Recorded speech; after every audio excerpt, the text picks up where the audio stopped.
শুক্লবৈদ্যৰ এটা বিশেষ মন্তব্য আৰু সেই মন্তব্যটোৰ পিছতে এতিয়া ক্ষোভত ফাটি পৰিছে মটৰ শ্ৰমিক সন্থাৰ লগতে লাইফ অফে পাই স্ৰষ্টা তথা চালক ৰূপম দত্ত আৰু এই সময়ত জনাইছো এটা গুৰুত্বপূৰ্ণ খবৰ পৰিবহণ মন্ত্ৰী পৰিমল শুক্লবৈদ্যৰ এটা মন্তব্যৰ পাছতে এবাৰ ক্ষোভত ফাটি পৰিছে ৰূপম দত্ত মন্ত্ৰী পৰিমল শুক্লবৈদ্যক লৈ এবাৰ বিশেষ মন্তব্য কৰিলে ৰূপম দত্তই মন্ত্ৰী পৰিমল শুক্লবৈদ্যৰ কথাৰ কোনো ভ্যালু নাই পৰিবহণ মন্ত্ৰীয়ে নিজেই নাজানে তেওঁ কি কৈ আছে পৰিবহণ মন্ত্ৰীয়ে নিজেই নাজানে তেওঁ কি কৈ আছে এই মন্তব্য কৰিছে ৰূপম দত্তই মন্ত্ৰীগৰাকীয়ে আমাক উত্তেজিত কৰিবৰ বাবে এনে মন্তব্য কৰিছে কিন্তু এনে পলিটিক্স কৰি আমাক উত্তেজিত কৰিব নোৱাৰে বুলি মন্তব্য কৰিছে ৰূপম দত্তই আমি আন্দোলন কৰি আছো আইনৰ বিৰুদ্ধে এখন বিশেষ আইনৰ বিৰুদ্ধে আন্দোলন কৰি আছে আন্দোলনৰ পাছত আমাক মাতিনি তেওঁলোকে বিভিন্ন আশ্বাস দিলে কিন্তু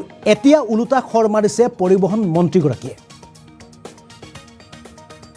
আমি চালক সন্থাই মিলি 3151 জন মানুহৰ প্ৰাণ ঘূৰাই দি মন্তব্য কৰিছে ৰূপম দত্তই প্ৰথমে আপোনালোকে ভাস্কৰ শৰ্মাৰ গাড়ীয়ে মৰা নৃপেন শইকীয়াৰ প্ৰাণ উভতাই দিয়ক আইন সকলোৰে বাবে সমান হ'ব লাগে আইন সকলোৰে বাবে সমান হ'ব লাগে বুলি মন্তব্য কৰিছে আপোনাৰ সাহস আছে যদি ভাস্কৰ শৰ্মাৰ ওপৰত আইন প্ৰযোজ্য কৰি দেখুৱাওক মন্ত্ৰী পৰিমল শুক্লবৈদ্যৰ মন্তব্যক লৈ এতিয়া ক্ষোভত ফাটি পৰিছে ৰূপম দত্ত ইতিমধ্যে জনাই আছো এটা গুৰুত্বপূৰ্ণ খবৰ এইগৰাকী হৈছে ৰূপম দত্ত বিভিন্ন সময়ত তেওঁৰ যি মন্তব্য আছিল হিট এণ্ড ৰান যিখন আইন আছিল এই আইনক লৈ ইতিমধ্যে দেশৰ প্ৰান্তে প্ৰান্তে বিভিন্ন ৰাজ্যত ইতিমধ্যে এই আইনক বাতিলক লৈ পৰিবহণ সন্থাই মটৰ পৰিবহণ সন্থাই তেওঁলোকে বিভিন্ন প্ৰতিবাদী কাৰ্যসূচী হাতত লৈছিল আৰু কালিৰ দিনটোত পৰিবহণ মন্ত্ৰী পৰিমল শুক্লবৈদ্যই এখন ৰাজহুৱা সভাত তেওঁ অংশ লৈ ভাষণ প্ৰসংগত তেওঁ বিশেষ মন্তব্য কৰিছিল আৰু এই মন্তব্যত কৰিছিল যে চালকসকলে খুৰা সেৱন কৰি তেওঁলোকে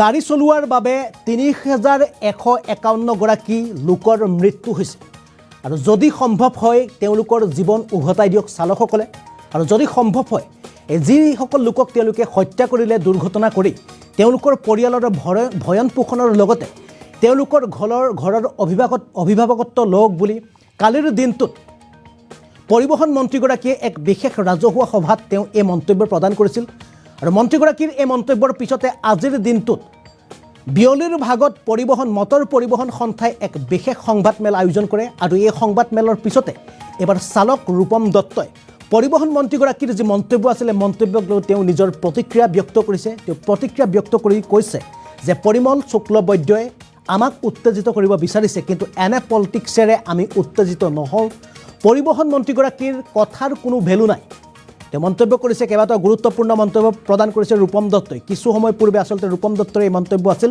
ৰূপম দত্তৰ মন্তব্য আমি আপোনালোকক দেখুৱাই আছোঁ অসম লাইভ 24 আৰু NB নিউজৰ দৰ্শকসকলক আমি ৰূপম দত্তই কি ক'লে সেইখিনি কৈ আছোঁ কিন্তু প্ৰথমে ৰূপম দত্তৰ যি মন্তব্য আছিল যি বক্তব্য আছিল এই সময়ত আমি দেখুৱাই ল'ব বিচাৰিছোঁ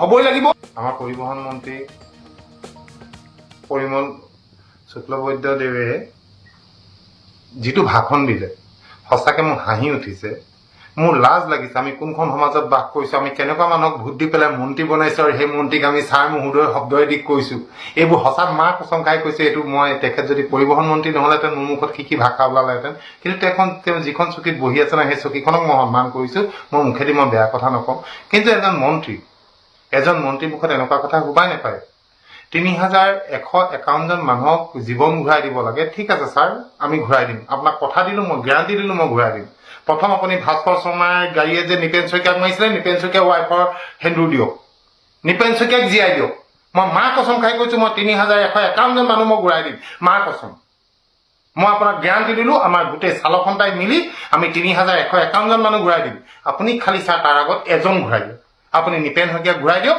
আৰু তেওঁ ৱাইফৰ হিৰত আপুনি সেন্দুৰ আনি দিয়ক যদি আইন হয় চবৰে কাৰণে হয় হিট এণ্ড ৰান তেওঁ কৰিছিলে তেওঁ ওপৰত মান পাতক আপুনি এজন মন্ত্ৰী পাহৰি গ'ল আপুনি কোন হয় আপুনি এজন মন্ত্ৰী আপোনাৰ মুখৰ প্ৰতিটো শব্দৰ ভেলু আছে ইমান তুলুঙাকে আপোনালোকে কথা কেনেকৈ ক'ব পাৰে মোৰ হাঁহি উঠিছে আপোনাক কোন কেইজন মানুহে ভোট দি জিকাইছিলে আৰু মই বুজি নাপাওঁ হিমন্ত বিশ্ব শৰ্মা ডাঙৰীয়া এজন ডক্টৰেট হয় তেওঁ কিমান পঢ়ি কিমান চিঠিত লিখি পেলাই তেওঁ ডক্টৰেট পাইছিলে তেওঁ আপোনাৰ নিচিনা এজন মানুহক আপোনাৰ পৰিবহণ মন্ত্ৰী বনালে য'ত তেওঁ নিজেই নাজানে তেওঁ কি কৈ আছে। আটাইতকৈ হাঁহি উঠিছে মোৰ তাত।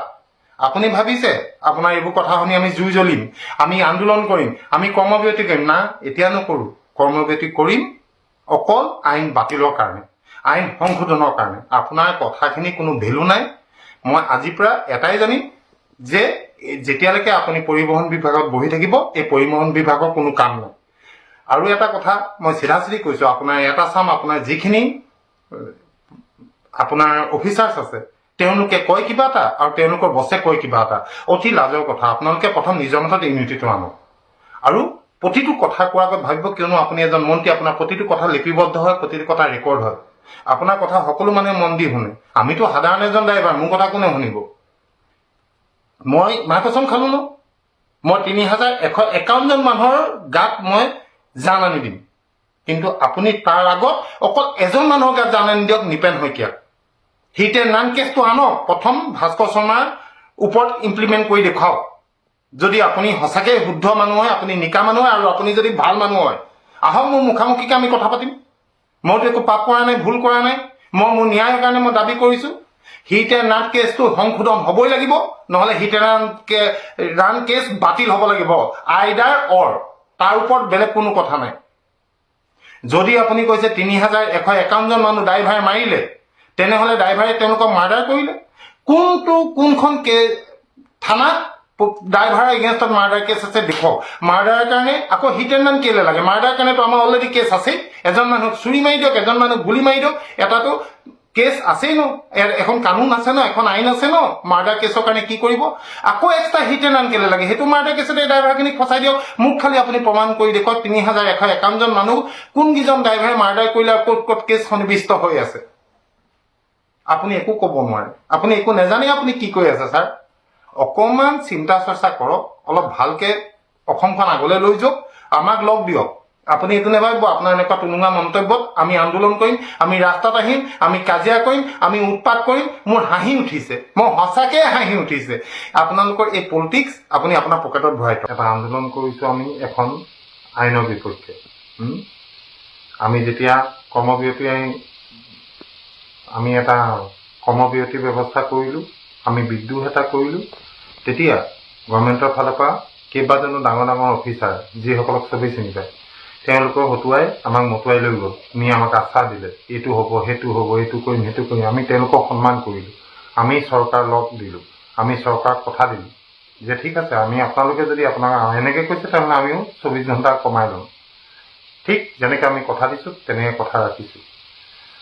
শান্তিপূৰ্ণভাৱে আমাৰ কৰ্মবিৰতি অনুষ্ঠান আমি সামৰি দিলোঁ, স্থগিত ৰাখি দিলোঁ। তেওঁলোকৰ কথা মই, তেওঁলোকে যিহেতু আমাক কৈছিলে আমাক সহায় কৰিব, তাত কোন কোন আছিলে সকলোৱে জানে। মই নামখিনি আকৌ কোৱাৰ মই প্ৰয়োজনীয়তা অনুভৱ নকৰোঁ।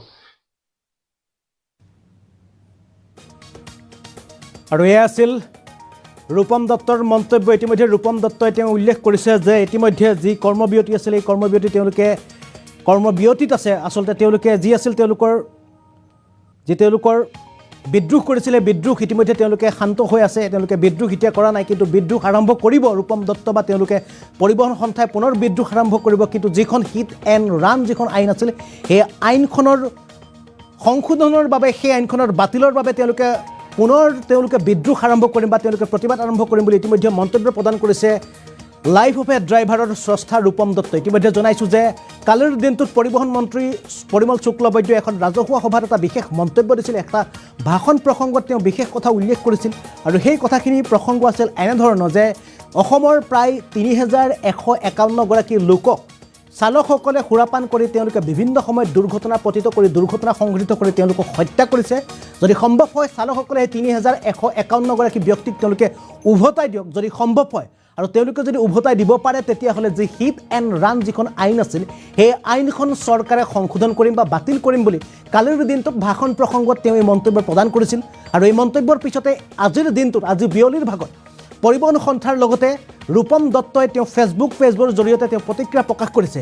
ইতিমধ্যে মই যি পৰিবহণ মন্ত্ৰীগৰাকীৰ যি মন্তব্য আছিলে, মন্তব্যক লৈ তেওঁলোকে মন্তব্য প্ৰদান কৰিছে। যদি নিপেন দাসৰ অৰ্থাৎ তিনিচুকীয়াৰ বিধায়ক ভাস্কৰ শৰ্মাৰ যি ড্ৰাইভ আছিল, ভাস্কৰ শৰ্মাৰ গাড়ীৰ দুৰ্ঘটনাৰ ফলত নৃপেন শইকীয়া নামৰ এগৰাকী নৈশ বাছ চালকৰ মৃত্যু হৈছিল, যদি সম্ভৱ হয় চৰকাৰে সেই যিগৰাকী নিপেন শইকীয়া আছিল তেখেতৰ জীৱন উভতাই দিয়ক, তেখেতৰ পত্নীৰ কপালত পুনৰ সেন্দুৰ দিয়ক নিপেন শইকীয়াৰ নামত। তেতিয়া আমি যি ৩,১৫১গৰাকীৰ ব্যক্তিৰ কথা চৰকাৰৰ ফালৰ পৰা অৰ্থাৎ পৰিবহণ মন্ত্ৰীগৰাকীৰ ফালৰ পৰা কোৱা হৈছে তেওঁলোকৰ জীৱন আমি উভতাই দিম, কিন্তু তাৰ পূৰ্বে তেওঁলোকে উভতাই দিয়ক, চৰকাৰ উভতাই দিয়ক নৃপেন শইকীয়াৰ জীৱন। আৰু ইতিমধ্যে আজিৰ দিনটোত কিছু সময় বিয়লিৰ ভাগত ইতিমধ্যে পৰিবহণ সন্থাই তেওঁলোকে সংবাদ মেলৰ জৰিয়তে তেওঁলোকে পৰিবহণ মন্ত্ৰীগৰাকীৰ যি মন্তব্য আছিল মন্তব্যক লৈ তেওঁলোকে প্ৰতিক্ৰিয়া প্ৰকাশ কৰিছিল যে আগন্তুক ২৪ ঘণ্টাৰ ভিতৰত পৰিবহণ মন্ত্ৰীগৰাকীয়ে যি ভাষণ প্ৰসংগত কৈছিল সেই মন্তব্য তেখেতে উঠাই লওক, নহ'লে ক্ষমা খোজক, নহ'লে আগন্তুক ২৪ ঘণ্টাৰ পিছত পুনৰ অসমৰ কিছুদিনৰ পূৰ্বে যি তেওঁলোকে বন্ধ কাৰ্যসূচী লৈছিল, যেনেদৰে বাছ ট্ৰাকৰ চলাচল বন্ধ কাৰ্যসূচী হাতত লৈছিল, ২৪ ঘণ্টাৰ পিছত পুনৰ মন্ত্ৰীগৰাকীৰ সেই মন্তব্যক লৈ পুনৰ সেই পৰ্যায়লৈ যোৱাৰ সম্ভাৱনা আছে বুলি তেওঁলোকে বিয়লিৰ ভাগত সংবাদ মেলৰ জৰিয়তে মন্তব্য প্ৰকাশ কৰিছিল। ইতিমধ্যে আমাৰ ওচৰত সেই সংবাদ মেল আছে, আমি কিছু সময় পূৰ্বে বাতৰিৰ যোগে সেই সংবাদ মেল আপোনালোকক শুনাইছিলোঁ, অসম লাইভ 24 আৰু NB নিউজৰ দৰ্শকসকলক শুনাইছিলোঁ। কিন্তু এইবাৰ পুনৰ সংবাদ মেলত তেওঁলোকে মন্ত্ৰীগৰাকীৰ মন্তব্যৰ বিৰুদ্ধে তেওঁলোকে কি প্ৰতিক্ৰিয়া প্ৰকাশ কৰিছিল সেই সংবাদ মেল এবাৰ পুনৰ দেখুৱাবলৈ চেষ্টা কৰিছোঁ।